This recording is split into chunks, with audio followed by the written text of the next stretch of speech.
Snow is falling, Christmas is coming, and goals have been flowing. This is the FA Cup highlight show, and the stakes are high. The Cup's prestigious third round and a date with the English football elite await the winners. This is the FA Cup, sponsored by E.ON.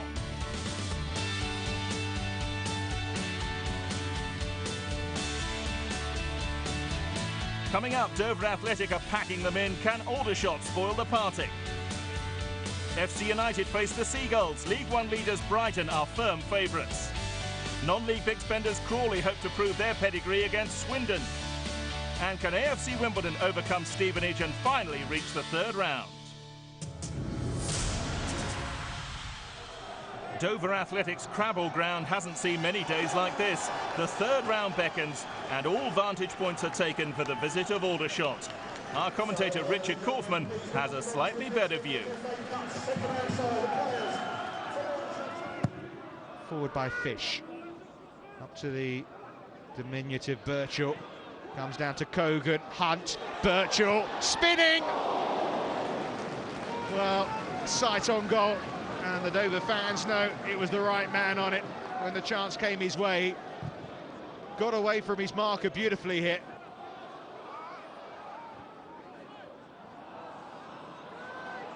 Completely missed by Ianson. Gutteridge. Decent effort. Yet to score for Aldershot. Luke Gutteridge. On ball looking for Hunt. Picked up by Birchall. Birchall scores! He's done it again! Giant killer in 1-1. And Adam Birchall, Dover's top scorer, puts them on the verge of the third round for the first time in their history. His 10th goal of the FA Cup this season. He just picked it up 30 yards from goal, and only one thing on his mind here: go for goal. And he found the corner perfectly. He's going to come back. Wallace. That's the corner. Went for goal. Caught everyone so surprised there. Jamie Young alert to the danger. Decent effort, wasn't it?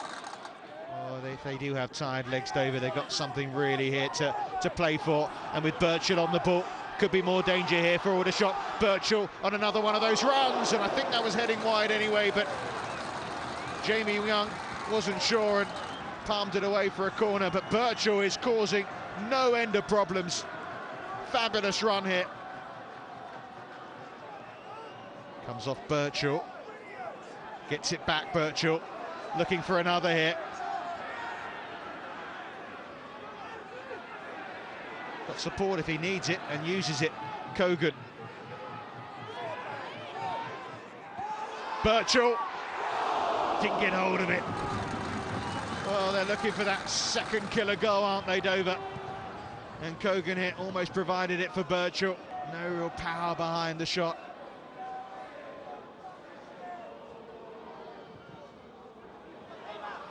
Cross has gone all the way in, and McGlashan somehow is denied. I'm not sure actually who denied him here. Just about with his leg, wasn't it? Could have gone anywhere. Wallace to Beery. Look at the space for Baker. Here he is. Shouts for handball. The assistant referee's seen it. It's a penalty. Straker with the handball from Baker's cross. Penalty for Dover Athletic, and a chance with 90 seconds of the 90 minutes remaining to make it 2-0. Can Jamie Young keep Aldershot in this cup tie? It's Adam Birchall's day. It's Dover Athletic's day. They're heading into the third round. The FA Cup has worked its magic again. Birchall, the coolest customer at the Crabble, setting the goalkeeper the wrong way, just slid it down the middle. And it's Dover 2, Aldershot 0. It's history-making time on Dover Athletics ground. Poor weather in the northeast threatened this all non-league affair between Darlington and York City. With the match given the go-ahead, it was an even contest until the Quakers were the architects of their own downfall. The defence failed to clear a simple long ball. Michael Rankin's flick on allowing Jumin Sangare the opportunity to finish low past Sam Russell and give the Minstermen a half-time lead. Darlington rarely threatened, their best effort coming when Chris Moore found Chris Senior at the near post, but he could only direct his effort wide. And York put the result beyond doubt in the last minute when Michael Rankin dispossessed Aaron Brown, leaving Ashley Chambers to tap home. York into round 3 for the second successive season, where they will meet Bolton Wanderers.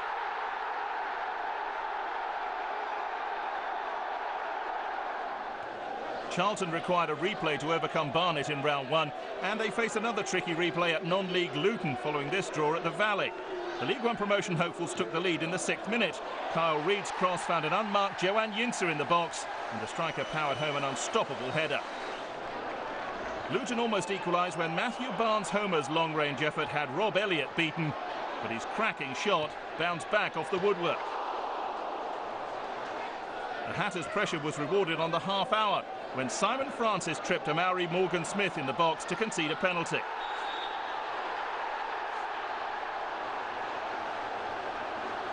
Andy Drury stepped up only for Rob Elliott to deny him. However, he was ideally placed to head home the rebound. But Charlton were back in front 4 minutes later after Mark Tyler could only push out Scott Wagstaff's shot as far as Johnny Jackson, whose header found its way into the far corner. However, Luton provided a moment of pure magic late on when Drury scored his second with this superb strike. And a trip to Tottenham will provide ample incentive for the replay.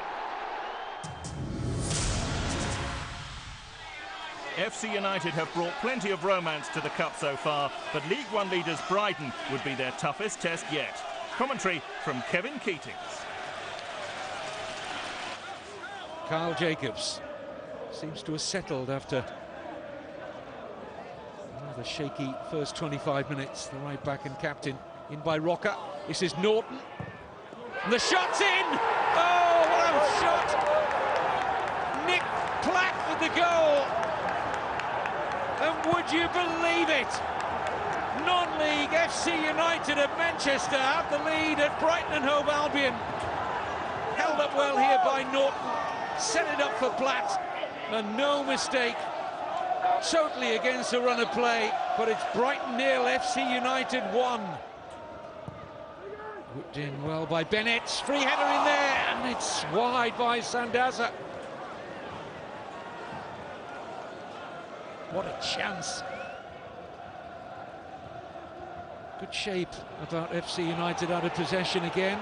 Do get players back behind the ball and thinking about their individual jobs. Now there's been a coming together off the ball, has been simmering over the last few minutes, and Gary Hart is down, clutching his face.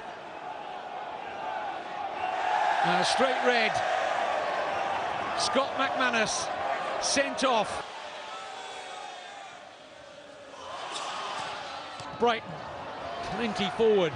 They're really flooding bodies into the opposition penalty area now, looking for that little break in front of goal. Might fall here now for Tarico. Excellent cross, great header from Monroe. Took it off the head of Sandaza. In goes Tarico, and a goal! Sandaza's equalised. 83rd minute, and having been profligate in front of goal since he came on at the start of the second half, Fran Sandaza squares it up at 1-1.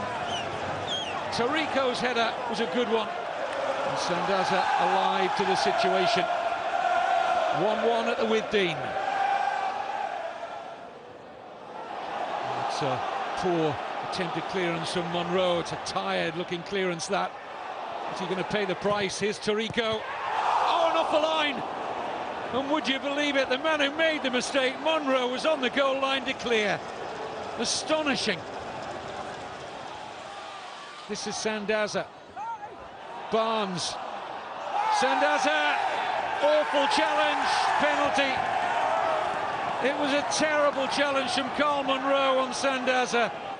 Doesn't need to make this. Sandaza's running away from goal. And Monroe has lost all his composure there. Picks up a yellow card, and Monroe's heavy challenge on Sandaza looks like it's going to prove very costly. Elliot Bennett to win the tie for Brighton. No! What a save from Ashton! Brilliant! No denying who will write the newspaper headlines tomorrow for FC United. Sam Ashton, their goalkeeper. Great save. And that may be just about that. Brunton Park was given the all-clear as Carlisle played host to conference strugglers Tamworth. Despite their lowly status, the Staffordshire side started brightly. Daniel Bradley's delicate ball over the top was headed straight at Adam Collin by Kyle Perry. Follow-ups from both Danny Thomas and Jay Smith were blocked by some desperate Carlisle defending. The Lambs smelled blood and deservedly took the lead on 30 minutes when Tom Marshall headed home a Stephen Oakes free kick to the delight of the travelling supporters.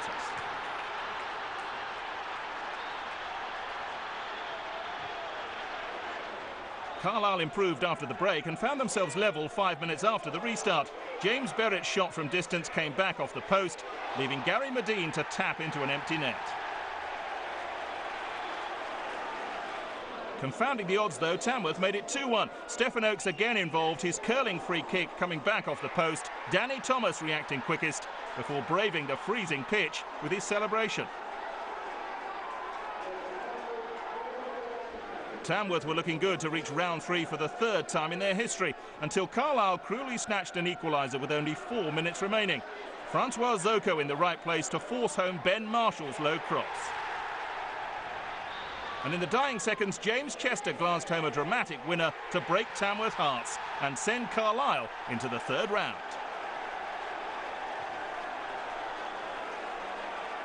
Famous giant killers Wycombe were looking to avoid an upset against spirited non-leaguers Chelmsford, themselves looking to reach the 3rd round for the first time in 71 years.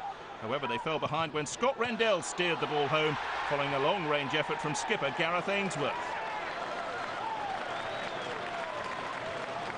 The Chairboys had a goal ruled out before Sam Higgins' free kick found its way through the Wycombe wall to level the tie on the hour mark.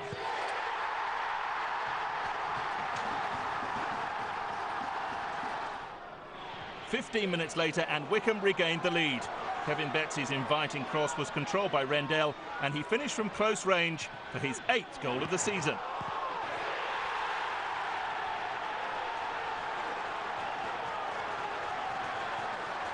And Wycombe sealed the tie late on. Stuart Bevan laid the ball on for teammate Kevin Betsy, coming back from an offside position. The midfielder left the ball for Bevan, who continued his run and slotted home to ensure Wycombe progressed to the 3rd round. Having only previously reached the 2nd qualifying round, it's been an historic cup run so far for Zamaretto Premier outfit Swindon Supermarine.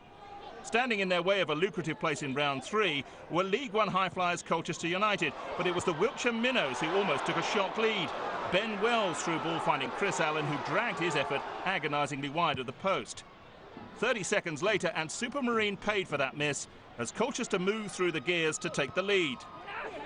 David Mooney decisively fired home after Ian Henderson had intelligently flicked on Ashley Vincent's cross.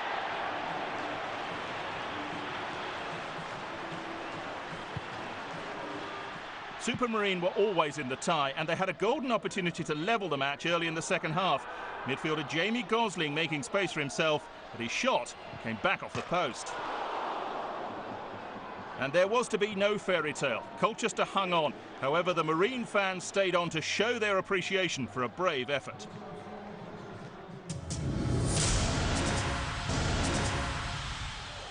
Crawley Town may be a non-league outfit, but they have spent big, and League One Swindon Town certainly wouldn't be relishing their trip to Sussex. Wrapped up warm at a freezing Broadfield Stadium is Martin Tyler.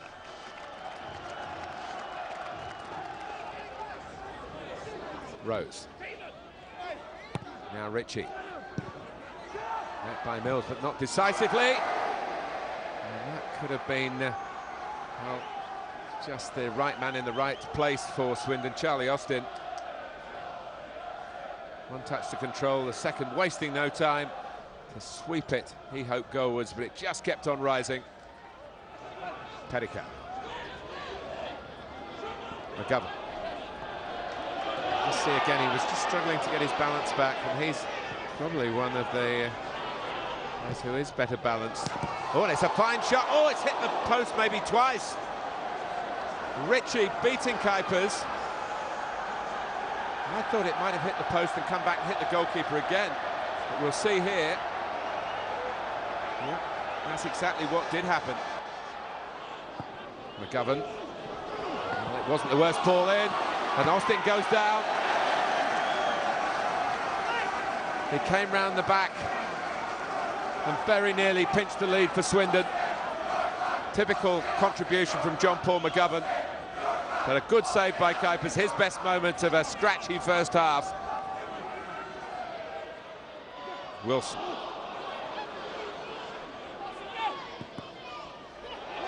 Morrison trying to bring it away. Getting caught. And it's a good save. The first that Phil Smith's had to make. You can't give players like Matt Tubbs half a side of goal, really, without expecting at least the shot to be on target. And Swindon get a corner. And Kuipers has brought us off the line. They're getting closer and closer, and now it's in.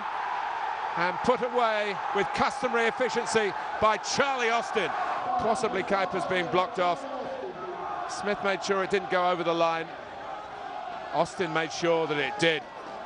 And Swindon down. They're leading on a difficult night against the top non-league side. And Charlie Austin has come up trumps again. Smith. Put forward by Timlin, but not very far. Bullman. Torres coming in from the wider area. What a brilliant goal for Crawley. Typical. Again, from their main man, Matthew Tubbs. He's hardly had a sniff of goal. Give him a chance, and that's what happens. Austin at one end, Tubbs at the other. It's 1-1. You just sensed that Swindon were dropping off a little, but Torres played it beautifully. But even so, it really took some finishing. One touch to control, and the second with the outside of the right foot was top class. The cold wasn't deterring Cup spirits at Hillsborough. Three-time Cup winners Sheffield Wednesday of League One were pushed to the limit by League Two outfit Northampton Town. Wednesday took the lead after just 6 minutes. Mark Beavers met Tommy Spur's corner for an easy close-range header. The visitors threatened to equalise when Billy Mackay's shot from inside the area was turned wide by Nicky Weaver. 8 minutes after the break, Neil Mellor of Wednesday was tripped in the box by Liam Davis. Tommy Miller slotted home the penalty. Wednesday 2-0 up and looking comfortable. But the Cobblers got back into the match when Billy Mackay was left unmarked, and he scored after 56 minutes.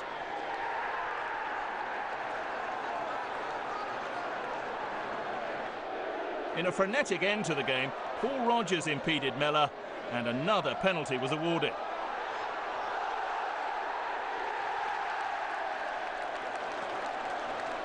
Miller converted his second spot kick of the game in the 90th minute, 3-1 Wednesday. Kevin Thornton's quickly taken free kick also fooled the cameraman, but it was too little too late. Wednesday move into round 3. Southampton secured their place in the third round with a comfortable victory over League Two Cheltenham Town at St Mary's. Adam Lallana was the star of the show for the Saints, scoring after 8 minutes, sweeping home from Ryan Dixon's cross.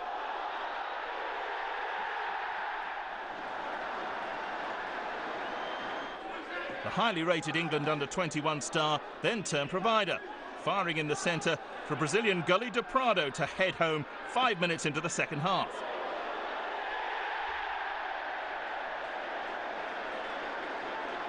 In the dying minutes, Lallana's corner was flicked on by captain Dean Hammond, and teenager Oscar Coburn scored with a looping far post header.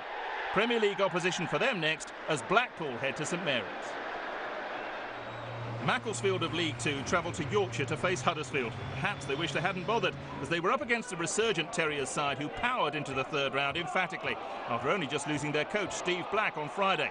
Striker Jordan Rhodes netted his third goal in 2 games, heading in a Gary Roberts cross after 19 minutes. Anthony Pilkington doubled the lead soon after with a clinical strike.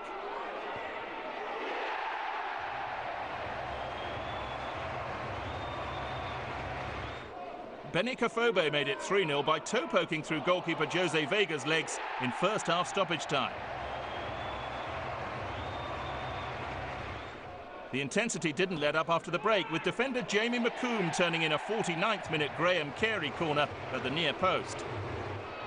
And 5 minutes later, a powerful blast from Anthony Kay made it 5-0.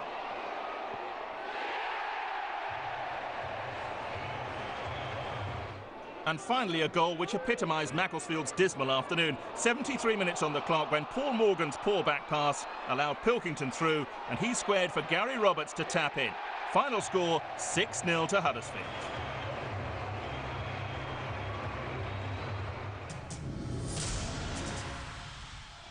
Stevenage stood in the way of AFC Wimbledon. The club, formed by fans of the 1988 winners, hope to reacquaint themselves with the latter rounds of the competition. Commentary from Dan O'Hagan. Laird and Walker, maybe Musinho, the three wise men as we head towards Christmas on this free kick for Stevenage. I think Walker's the most likely here. It is Josh Walker! He's hit the post, it's gone in. A debut goal for Josh Walker as Stevenage take the lead. Came back off the post and then flew across the line.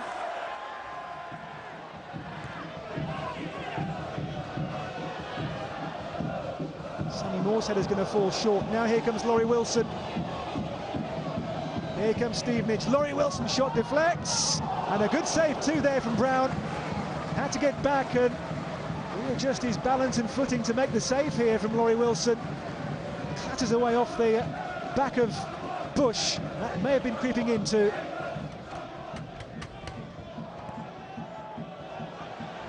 This is Danny Kedwell. Danny Kedwell's done really well here. Kedwell still! And Yusuf was in there, but that is by far the best chance so far for AFC Wimbledon. Kedwell's strength there and sheer endeavour and industry, and smuggled away by Ronnie Henry. It's Luke Moore for Danny Kedwell again. Kedwell out against Ashton this time. Kedwell's cross, great cross as well, and Luke Moore should really have equalised. What a chance this was for Luke Moore, and doesn't he just know it? Kedwell makes another great chance, and Luke Moore from 6 yards heads over. Ed Harris saw the boots high from Harris, who's on a yellow card. The play goes on here. It comes to Laurie Wilson. Wilson's cross. Beardsley on to Bardet. That's it. Yenyo Bardet makes it 2-0 for Stevenage, his second goal only this season. And the Nigerian-born striker might just have clinched for the third time ever a place in round 3 for Stevenage. It's a long way back now for Wimbledon. Ondo Bardet doubles the lead for the League 2 team. Well, Ed Harris has been sent off for this in the build-up to the second goal. It was a high challenge, it was uncontrolled, and a yellow card from the first half as well, and that is deemed enough to get him sent off, and the Dons 2 goals down and now a man down as well. That famous Ronnie Radford strike in 1972 will live long in FA Cup memories for Hereford United. They'll certainly be hoping to cause another massive cup shock in round 3, but they have to get there first, with Lincoln City standing in their way at Edgar Street. And it was Lincoln who took the lead, with Ashley Grimes latching onto a long ball from Scott Kerr and lobbing over Adam Bartlett's head. The home side then levelled just 4 minutes later, when Rob Purdy took advantage of a defensive mix-up to score from close range. Lincoln quickly regained the lead when Mustafa Carriol latched onto a mistake by Michael Townsend before slotting past Bartlett.